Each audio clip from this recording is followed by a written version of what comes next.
Welcome to the Predpool channel. Let's hang out and talk about action figures. I'm just a guy who loves to collect action figures of characters I grew up with. Action figure love in every shape and size, bringing back memories, making me feel alive. Action figure love from old to brand new.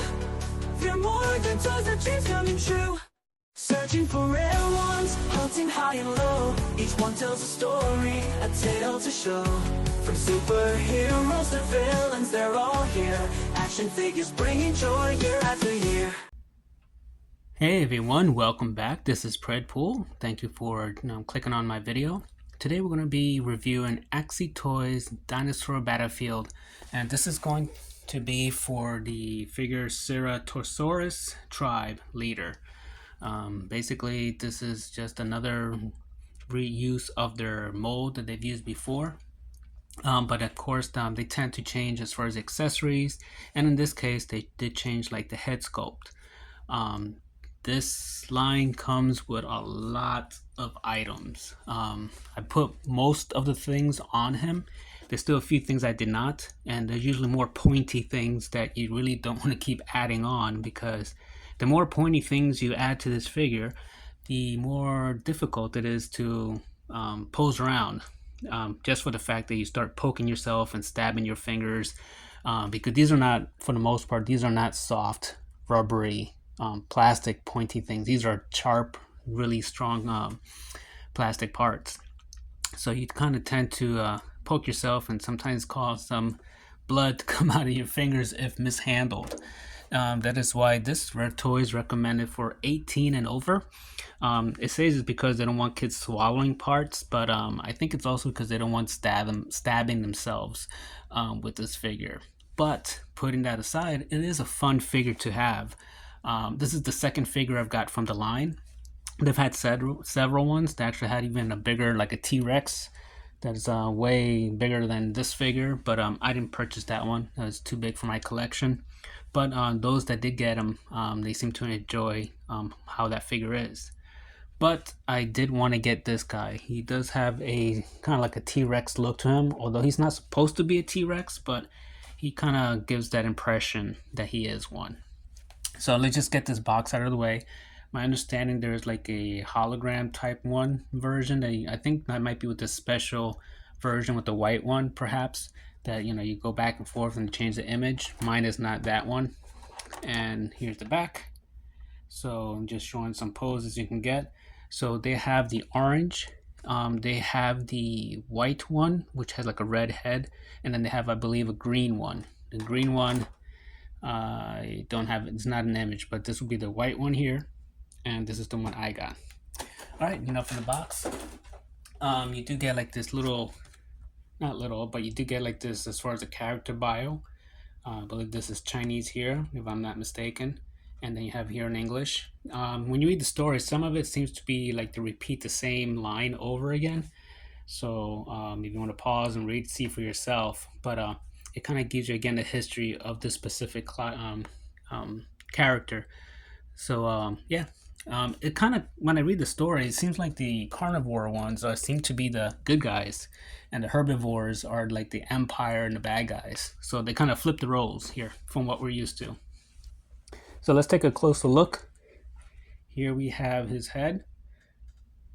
So they did a wonderful job. This is removable. Just take that off. He has a small horn there. Articulated jaw. Inside the mouth. Very nicely sculpted too. And I added the spike. Now you can place these how you want. I kind of like having like two little skulls here, and I added these here. Then I added these two like poking out from his belt. This necklace, you got to be very careful with this one. It's got like little spikes here. See those? Those got me quite a few times from handling. When I was mostly like, adding the accessories and stuff like that, this here got me pretty good a few times. Then I added the ones on the knee. So he comes with this wired cape. It's fair enough. It's okay. So let's see, the wire is over here, so you can bend this. You get some kind of, you get a little bit. You just have to get the right angle.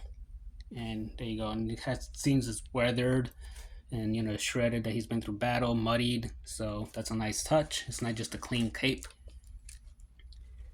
And again, all these spikes here are removable, so you can like take this one off, for example. And you got like little pegs and holes, and then you just add it back onto there. Or you can just move around to stylize how you want.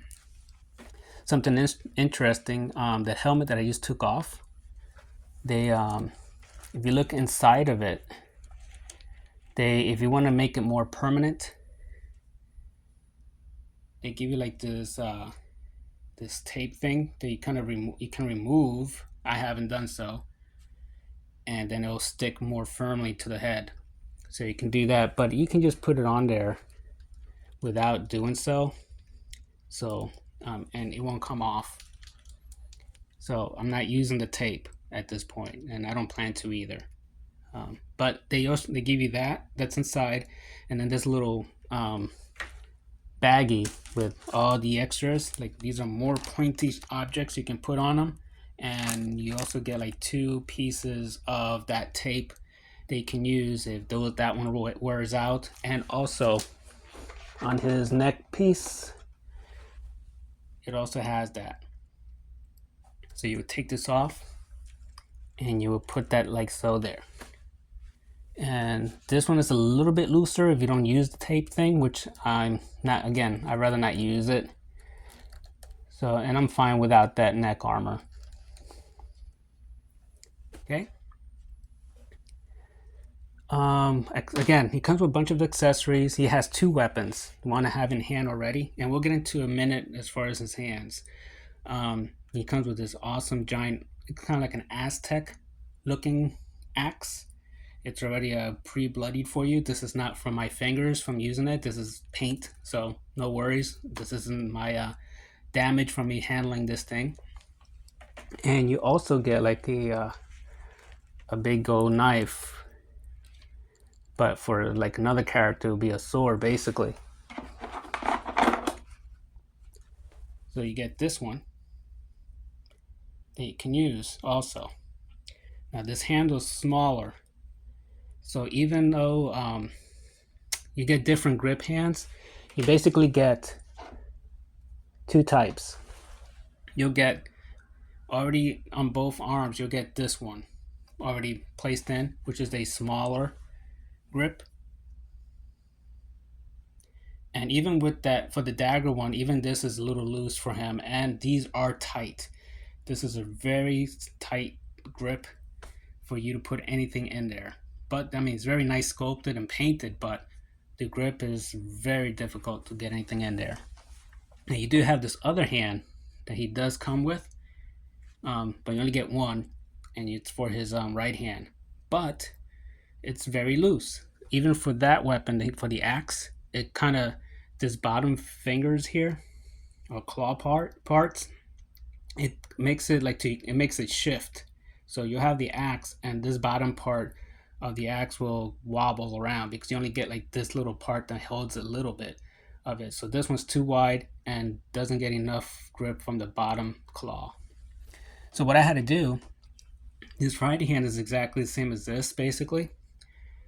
I had to heat the bottom part here, then pull it back, and then I was able to put this weapon in there. And this is not wobbly at all, and he gets a nice firm grip with it. So I can probably take it back out with no problem, but then to put it back in, I imagine I'm going to have to heat it up so that way I can use this weapon again. Some of the flaws with this figures has been since the beginning. His shoulders, his sculpt here, it's difficult to rotate up. You kind of have to like wind it up and then like twist it this way, because this here is it sticks out more, too much outward, so you don't get the whole range that you would normally get in most figures. You have to really finagle around it. The other thing, a piece fell down. Another thing is, what was it? that the grip and his neck here, it doesn't move up. However, they did improve since the first figures. The first figures didn't have head rotation, so this helps to go the up and down, and his neck does go down a little bit, so that helps. The tails sometimes tend to fall off, at least on this one for mine, so you kind of have to be wary of that. So this piece fell off, so you'll have that happen to you. So it fell off from here, so I just have to plug it in. Now, if you want that look to be permanent, you can always glue these things on permanently if you want. If you're like satisfied that's the final look you want. I'm not deciding to do that yet. Here is I forgot the name of what this particular dinosaur is for their line, but this is the first one I got from their line, and it's the same buck. It's the same body. The only differences will be the different armors and the different heads. And again, originally this head here does not rotate or anything, so you had to only depend on the actual neck. And I had to actually shave a little bit off the back of his neck so I can get a little bit more range moving backwards. So, but I still enjoy this figure. And these plug in, they have 2 holes in the back just like this guy does too. So yeah, here's a comparison between these two. Okay, move his head down a little bit. So he will be the leader. He will be one of his troops that he'll be using. All right, so let's do some comparisons. Let's do with Savage Crucible.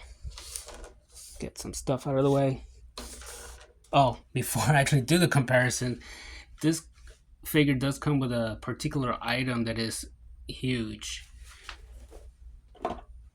This is a shield. This is an amazingly sculpted, painted, designed shield. I mean, this is just wow. Will I use this shield? No. This thing is, at least 1/3 his size. I mean, shields should be big, but it just, because it sticks out so much this way, it just seems way too big for this guy. So I'll probably use this as some kind of dial prop, maybe like a throne, and put this above the throne or something like that, a part of the throne, who knows. But more, or like again, some kind of trophy to hang on the wall. So I might do that. All right, now let's get to comparisons. Here we have some Savage Crucible. Move them back a little bit. So here we have the Savage Slate. Then we have here Villamir. So he's going to be like their leader. This is going to be basically Megatron. This is basically Starscream. And this will probably be, I don't know, Thundercracker. Let's put it that way. So yeah, this is how I will, as far as their pecking order, I'm going to use in my collection. Now let's put here Mezco. Here's King Conan. So someone for Conan now to have to deal with. And here I have a custom I did for Mythic Legions. So again, if you want to mix them up with Mythic Legions, I call this guy Blood Raven.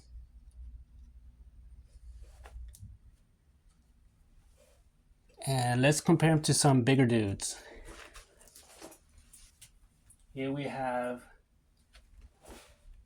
the Red Rhino from X-Ray.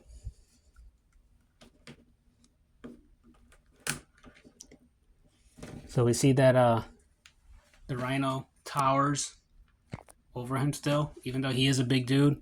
He's a bigger dude. And then here we have the white version of Master Wang.